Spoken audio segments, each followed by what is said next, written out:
Okay, so what if I told you the secret to getting more done isn't actually about working harder? What if it's about finding more joy in what you do? Well, today we're diving into a book that's going to turn everything you think you know about success and hard work completely on its head.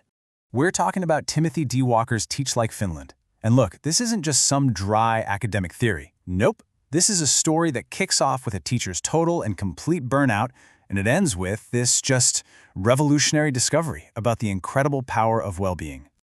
And that quote, that comes straight from the author himself. See, as an American teacher, he was completely trapped in that culture that, glorifies overwork. He was totally convinced that being exhausted was some kind of badge of honor, like it was the price you had to pay for being great at your job. So let's kick things off with something I think a lot of us can relate to, right? That relentless chase for achievement, the one that so often just leaves us running on fumes.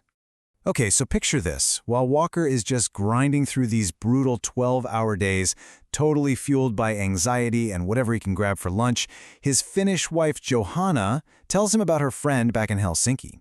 This friend is also a teacher, but she works a chill 6-hour day, is home by 2 p.m., and get this, doesn't bring any work home with her. I mean, to a guy on the verge of total collapse, that must have sounded like something from another planet, right? Yeah. That kind of pace, it just wasn't sustainable. It all came to a head in a complete physical and emotional collapse. He was so sleep-deprived, so racked with anxiety, that he got to a point where he literally couldn't even plan his lessons anymore. He had no choice but to take a leave of absence. But this crisis actually turned into a life-changing opportunity. They moved to Finland. And Walker, he took a teaching job there, probably expecting it to be a huge struggle. But what he found instead was a system that just completely blew away everything he thought he knew from his hard-working American background. So back in 2001, something happened that just shocked the entire education world. The results of these big international tests, the PISA tests, came out. And this small, kind of overlooked Nordic country had quietly come in and outperformed every other developed nation. Finland was #1. But here's the kicker. The way they got that #1 spot is what just seems to defy all logic. I mean, they completely threw out the high-pressure playbook. Their secret formula? Shorter school days, less homework, more time for play, and almost zero standardized testing. It was the exact opposite of what everyone else was doing. So, what was their secret? Well, it wasn't about grinding harder. It was about a total, fundamental shift in what we think drives performance and learning in the first place. Walker's experience in Finland was basically a living, breathing example of what researchers call the happiness advantage. See, for so long, we've had the whole equation backwards. We think that joy is the reward you get after you succeed, but it's not. Joy is the fuel that gets you there. Well-being isn't the finish line, it's the starting block. Now, the Finnish model has a few key ingredients for making classrooms joyful, but it really all boils down to one single foundational idea. You have to consciously prioritize the well-being of everyone, students and teachers. Okay, so that sounds great in theory, but how does this philosophy actually work in the real world?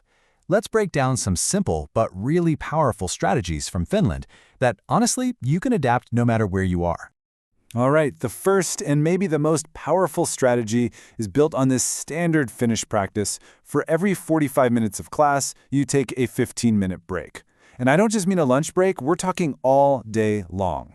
When Walker first got there, he just defaulted to his old American teaching style. Long classes, very few breaks. And the result? One of his 5th graders literally came up to him with a stress rash starting on his forehead and said, "I think I'm going to explode." I mean, the kids' bodies and minds were basically staging a mutiny against the schedule. And here's the thing. Research totally confirms what these Finnish teachers just seem to know in their bones. Our brains absolutely need regular rest to stay focused and creative. Study after study shows that students are way more attentive right after a break. So these frequent breaks, they're not wasted time. They are a direct investment in the quality of the learning itself. But what about the learning time itself, right? How do you make that more effective? And honestly, healthier? Well, that brings us to the next strategy, and it tackles a huge problem we have in our classrooms, and let's be real, our workplaces too. So Finland realized their kids just weren't moving enough. So what they do? They launched a national initiative called Schools on the Move. And the whole idea was to find simple, creative ways to get physical activity right into the lessons themselves. And a perfect example of this is something called the active gallery walk. So instead of having students just sit there passively through one presentation after another, they post their work up on the classroom walls. Then everybody gets up, they walk around the gallery, they look at each other's work, and they leave feedback on sticky notes. It's awesome, it's active, it's engaging, and it's super collaborative. So the big takeaway here is that you don't actually have to move to Finland to get these benefits. It's really about adopting the philosophy. It's about making a conscious choice to prioritize real well-being over just, looking productive. And you can start with really simple steps, like today. Prioritize your well-being over just raw output. Schedule short, regular breaks to recharge. Find little ways to get some movement into your day, and just start to recognize that rest isn't the enemy of productivity, it's actually one of its most important ingredients. Which really leaves us with this final kind of provocative thought, right? In our culture that is just obsessed with the constant hustle, what if the secret to doing more is actually doing less? What if the most radical, the most effective path to success is to just give ourselves permission to slow down, to recharge, and to rediscover the power of joy?